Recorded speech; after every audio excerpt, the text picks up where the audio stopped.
जय श्री राधे। पूज्य श्री सद्गुरुदेव भगवान के चरणों में प्रणाम।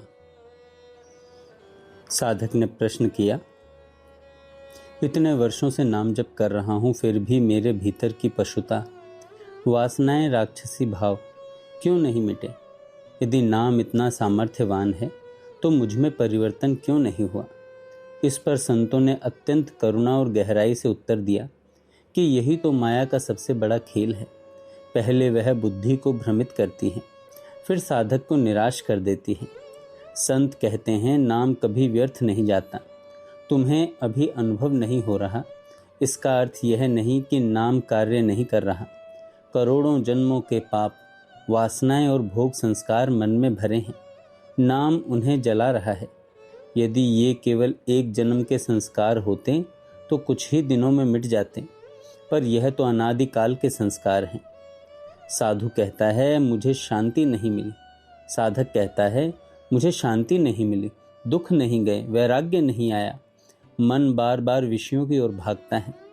तब संत समझाते हैं, तुम नाम जप तो कर रहे हो, पर अखंडता नहीं है। नाम में अंतर पड़ते ही भोग वासनाएं मन में प्रवेश कर जाती हैं।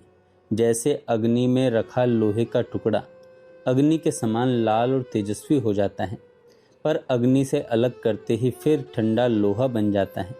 वैसे ही मन जब तक नाम रूपी अग्नि में डूबा रहता है, तब तक उसमें भगवती शक्ति आती रहती है।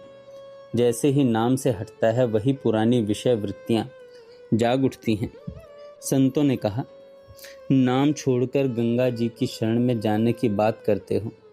अरे, गंगा जी तो भगवान के चरणों का चरणामृत है, पर नाम तो स्वयं भगवान को भी अपने अधीन कर लेता है। गंगा जी भगवान की चरण धोवन है और नाम भगवान का हृदय है। उन्होंने स्पष्ट शब्दों में कहा, नाम में जितनी पाप नाश की शक्ति है, उतना पाप कोई पापी कर ही नहीं सकता। फिर भी साधक को लगता है, मुझ में कोई परिवर्तन नहीं हुआ। तब संत कहते हैं, यदि तुम्हें अपने परिवर्तन दिखाई देने लगेंगे तो अहंकार आ जाएगा। नाम भीतर सूक्ष्म कार्य कर रहा है। सबसे बड़ा परिवर्तन यह है कि तुम्हें नाम छोड़ने की पीड़ा होने लगी। यही नाम में आसक्ति है और यही सबसे बड़ी सिद्धि है। स्वामी अखंडानंद जी का प्रसंग सुनाया गया। एक शिष्य ने कहा, 18 वर्षों से राम नाम जप कर रहा हूँ, कोई लाभ नहीं हुआ। स्वामी जी ने कहा, अच्छा, अब इस मंत्र को छोड़ दो, कल नया मंत्र दूंगा।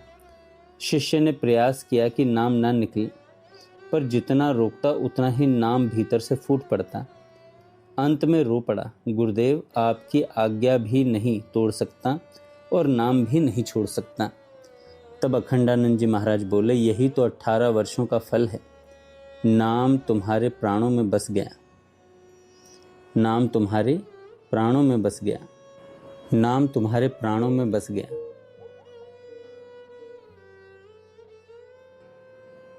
तब स्वामी जी बोले, यही तो 18 वर्षों का फल है। नाम तुम्हारे प्राणों में बस गया है। संतों का संदेश है, नाम का फल केवल बाहरी अनुभव नहीं है। नाम धीरे धीरे मन को शुद्ध करता है। निरंतरता आवश्यक है। नाम में अंतर पड़ते ही कलयुग बुद्धि को दूषित कर देता है। वे कहते हैं, तुम्हें यह मत सोचना चाहिए कि आनंद मिला या नहीं, सिद्धि आई या नहीं। तुम्हारा कार्य केवल आज्ञा पालन करते हुए नाम जप करना है, और जब नाम का वास्तविक आनंद प्रकट होगा, तब मन संसार की किसी भी बात में रस नहीं लेगा। तब वाणी नाम के अतिरिक्त कुछ बोलना नहीं चाहेगी।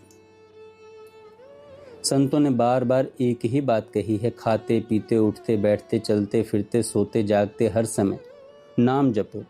मन को नाम रूपी अग्नि से अलग मत होने दो, क्योंकि नाम सबसे बड़ा ज्ञान है, नाम सबसे बड़ा व्रत है, नाम सबसे बड़ा ध्यान है, नाम सबसे बड़ा त्याग है। नाम ही साधना का सर्वोच्च फल है। जब मन शुद्ध हो जाता है, तब बिना प्रयास के भीतर स्वतः नाम चलने लगता है। साधक जप नहीं करता, मन स्वयं जपने लगता है। यही संकेत है कि नाम भीतर गहराई तक उतर गया है। इसलिए निराश मत होना। नाम कभी निष्फल नहीं जाता। एक एक नाम भगवान के नाम भंडार में सुरक्षित है। और वह इस लोक तथा परलोक दोनों का मंगल करता है।